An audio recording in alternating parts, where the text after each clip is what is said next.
This video was brought to you by Loony Politics. So when I was a kid, there was no such thing as global warming. Well, I mean, I guess there was, but it wasn't the thing that we were taught to care about when we talked about the environment. No, when I was in school, what they were really pushing was recycling, which was really presented as the one big idea that was going to save the world. I can remember this one video that my second grade teacher made us watch in particular. It was called Recycle Rex. It was about some colorful dinosaur friends, and they wanted to play in the park, but they couldn't because it was full of garbage. And after being guilted into realizing that the garbage was their own fault, they took all of their trash to this magical factory and learned about the miracle of recycling. With recycling, you just stuff your trash into a machine and it turns into something brand new. Amazing. As a kid, this was very much my dominant understanding of recycling. And truth be told, even among a lot of adults, I think this is still kind of their unconscious assumption of how it works. We put all of our old plastic and paper and aluminium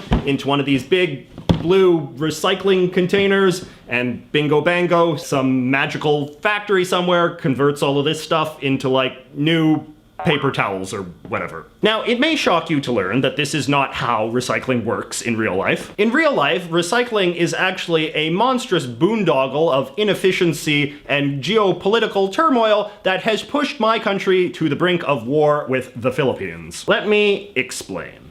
So the one thing that the standard recycling fairy tale gets right is that factories are indeed involved, but critically, not every step of the recycling process takes place in the same factory, or even the same country. After you put your junk in the box, before anyone can do anything else with it, it needs to be sorted. This is because most of us really have no clue whatsoever as to what it is we are doing when we recycle, relying only on vague folk wisdom and sort of half-remembered things we were taught in elementary school. Those in the know sometimes call this phenomenon wish cycling, which is when people ignorantly assume that all sorts of random nonsense is recyclable for some reason. It has been estimated that as much as 40% of what we recycle is actually just unreusable trash. Anyway, because we are so incompetent, at your local recycling plant, which is usually run by the city or county, they have to employ all these people to go through it all and pick the legitimately recyclable materials from the worthless crap. And since the people who sort the garbage all day are government employees, and thus members of powerful public sector unions, their labor is very expensive. They use garbage sorting machines as well, but those are very expensive too. But no worry, the next part of the system helps keep everything very affordable to taxpayers. At least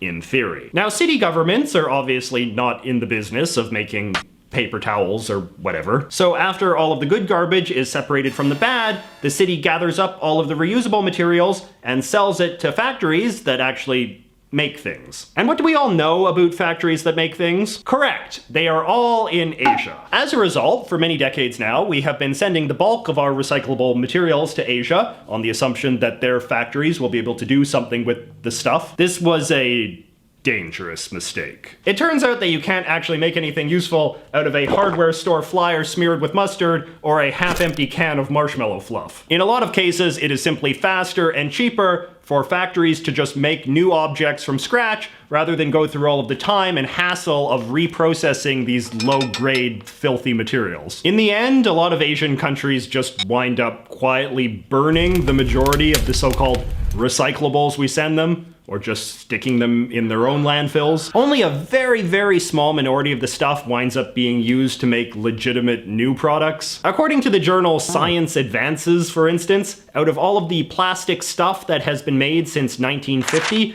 only 9% was used to make something new after it was thrown away. Now, over the course of the decades, many of the Asian countries began to feel that they were getting the raw end of this particular deal. We in the West got to feel all righteous about saving the world with our beautiful blue boxes, while the Asians got to paw through our garbage like some starved hobo, seeing if there was anything useful in there that they could use to make new products for us. So in recent years, the Asian countries have gotten extremely picky about what kind of junk they're willing to buy from us. The Chinese, for instance, introduced this rather grandly named policy in 2017, known as the national sword initiative that more or less ended their imports of garbage from the West. And since so much of the world's stuff is made in Chinese factories, this did enormous damage to the Western recycling industry. At first, the hope was that we could just shift our sales to other Asian countries, but no, they have all followed the Chinese lead and are closing their doors to us as well, which brings us to the case of Canada and the Philippines. Even though we Canadians like to pretend that we are a nation of goody-goody tree huggers who love our beautiful pine forests and photogenic lakes, in reality, we are the worst garbage-producing nation on Earth per capita. A 2013 study by the Conference Board of Canada said that the average Canadian produces 4.5 pounds of garbage a day, which kind of checks out. I mean, this is all of the garbage that I've just made this morning. Anywho, in addition to China, Canada has shipped a lot of its quote-unquote recyclables to the Philippines over the years. But the Philippines is currently run by a loudmouth hothead, and there was no way that he was going to allow a good populist issue like Canada making his country their personal garbage dump go to waste. The Filipino government has been demagoguing for a while now about this shipment of garbage we sent them a few years ago that was supposed to be good recyclable stuff, but it sounds like was actually mostly adult diapers and banana peels. This is a symptom of another problem with the Western recycling system, which is the high degree of contamination, not just in terms of how dirty everything is, but how much legit trash makes it through our not quite vigorous enough sorting system. So the Filipinos had been demanding that we take all of the garbage back, with all of the trademark rhetorical restraint that President Duterte is known for. He recalled all of the Filipino diplomats from Canada and even threatened war. I'll give a warning to Canada maybe next week that they better pull that thing out or I will set sail. We'll declare war against them. Kaya man natin yan sila.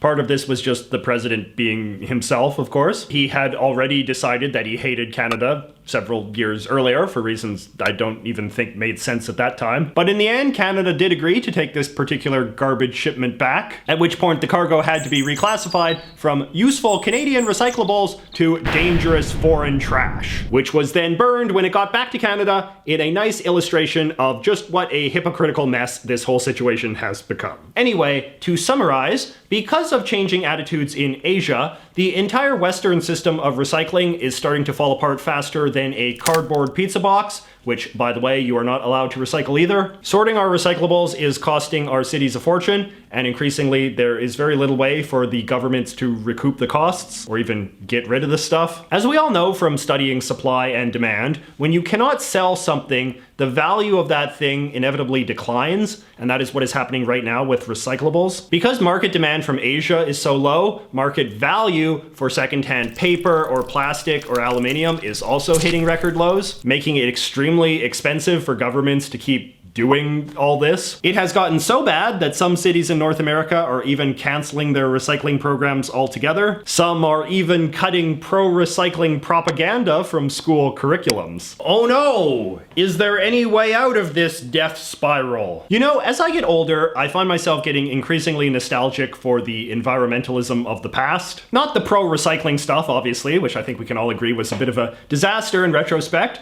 but the remaining two of the so-called 3 R's, reducing and reusing. When I was a kid, we were taught that the leading threat to the environment was pollution and garbage. Unlike today, where it's all climate change this, global warming that. Not to downplay the importance of climate change, of course, but it is such a big, complicated, global problem, I think it is very easy to get intimidated by, and to be like, oh well, I guess there's nothing we can do. But as the great big Canadian-Filipino garbage war of 2019 hopefully illustrates, this matter of what we are going to do with all of our garbage remains a pretty big environmental issue as well. I mean, even if we solve global warming, I don't think we want to live on a planet that's full of garbage either. But hopefully the garbage situation is also one that is a little bit easier to do something about. Reducing and reusing remain the most obvious ways to reduce your garbage output, but you also have to be serious about doing both in a way that is actually consequential. I saw a good video on Vice the other day talking about how if you just run out and buy a bunch of new tote bags or paper straws, it really does nothing, since these still require new materials and energy to make,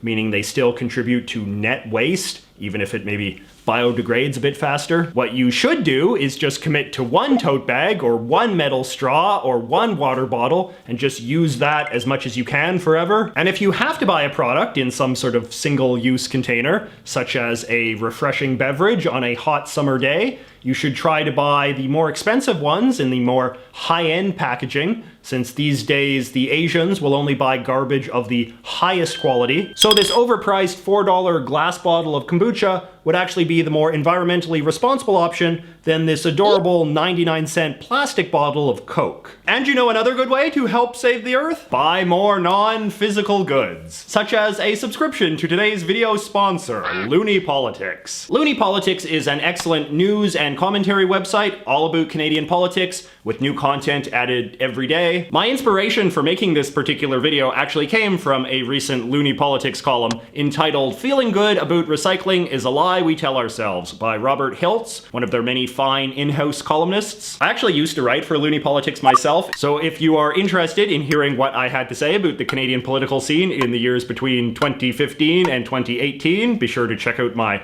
article archive. If you are interested in learning more about Canadian politics, or are a Canadian yourself who is eager to hear some fresh perspectives on the day's events from a number of voices from across the political spectrum, why not give Looney Politics a try? Subscriptions only cost $5 a month, and you can cancel at any time. And if you use the special promo code McCullough, you can save an additional 25% off either a monthly or annual subscription. And best of all, there is no packaging for you to pretend to recycle. Anyway, let me close by asking you this. How does recycling work where you live? Does it seem like a giant scam over there too? Did you also get subjected to a lot of pro-recycling propaganda when you were a kid? Let me know in the comments. If you enjoyed this video, please do not forget to like and subscribe, and I will see you all next week.